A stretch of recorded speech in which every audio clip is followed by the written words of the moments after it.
दोस्तों, घोसी से सपा विधायक सुधाकर सिंह के निधन के बाद इस सीट को अब रिक्त घोषित कर दिया गया है और अब यहां पर बहुत जल्द उपचुनाव होना है। ये भी कहा जा रहा है कि समाजवादी पार्टी ने अपने प्रत्याशी को फाइनल कर लिया है। आखिर वो किसका नाम है, सब समझेंगे। हमारे साथ चंद्रकांत जी है। चंद्रकांत जी, समाजवादी पार्टी ने घोसी में किसे अपना प्रत्याशी चुना है?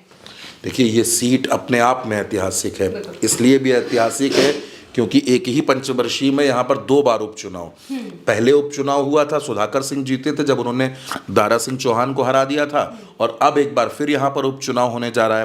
पहली बार उपचुनाव इस वजह से हुआ था क्योंकि जो विधायक थे दारा सिंह चौहान, वो समाजवादी पार्टी से थे और वो इस्तीफा देकर बीजेपी के पाले में चले गए। वो चुनाव हार गए, हालांकि बाद में उनको एमएलसी बनाकर मंत्री बनाया गया। उसके बाद जब सुधाकर सिंह वहां जीते, विधायक बने, और अब सुधाकर सिंह का निधन हो गया, तो इस वजह से यह सीट खाली हो गई है। सुधाकर सिंह के निधन के बाद घोसी में अचानक राजनीतिक सक्रियताएं बढ़ गई हैं। पहली बात आप ये देखिए महिमा कि इस सीट को रिक्त घोषित कर दिया गया है विधानसभा की तरफ से। जो विधानसभा का सचिवालय होता है, सीट रिक्त घोषित हो गई है। अब किसी के जहन में ये सवाल नहीं है कि चुनाव कब होगा। चुनाव तो हो ही जाना है, 6 महीने के अंदर चुनाव हो जाएगा। कार्यकाल बहुत लंबा नहीं होगा जो चुनाव जीतेगा, लेकिन अब हर किसी की नजर इस बात पर है कि प्रत्याशी कौन होगा, यहाँ पर चुनाव कौन लड़ेगा। तो 2 तरह की बातें हैं। पहली बात, भारतीय जनता पार्टी चाहेगी कि इस सीट से प्रत्याशी उनका हो।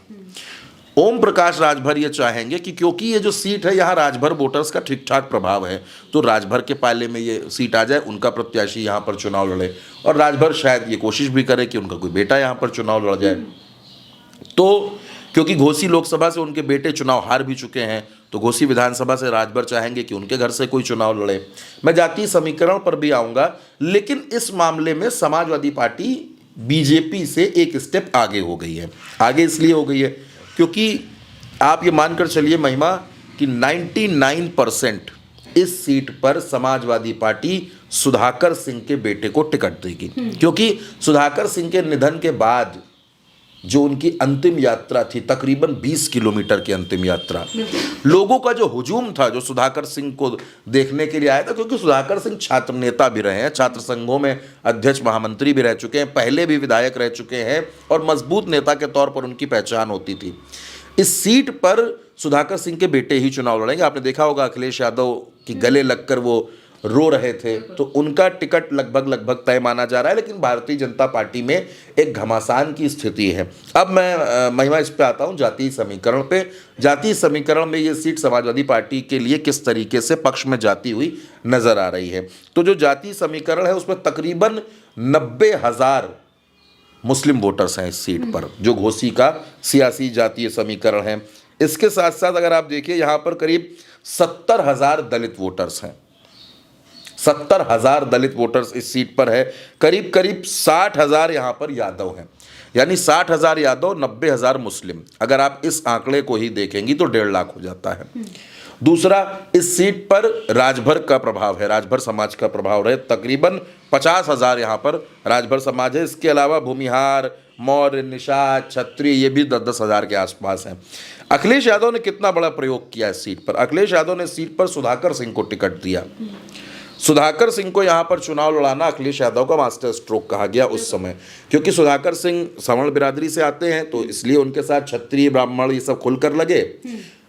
मुस्लिम और यादव भी लग गए, दलित वोट्स भी मिल गए, और राजभर समाज में भी बड़ी सेंधमारी करने में वो कामयाब हो गए समाजवादी पार्टी से, और वो चुनाव भी जीत गए। सेम समीकरण है। पहला, सुधाकर सिंह के निधन के बाद एक सांत्वना है, एक संवेदना है जो उनके परिवार के साथ है। और मुझे ऐसा लगता है कि सुधाकर सिंह के बेटे अगर चुनाव लड़ेंगे या सुधाकर सिंह के परिवार से कोई भी चुनाव लड़ेगा तो वो प्लस पे रहेगा।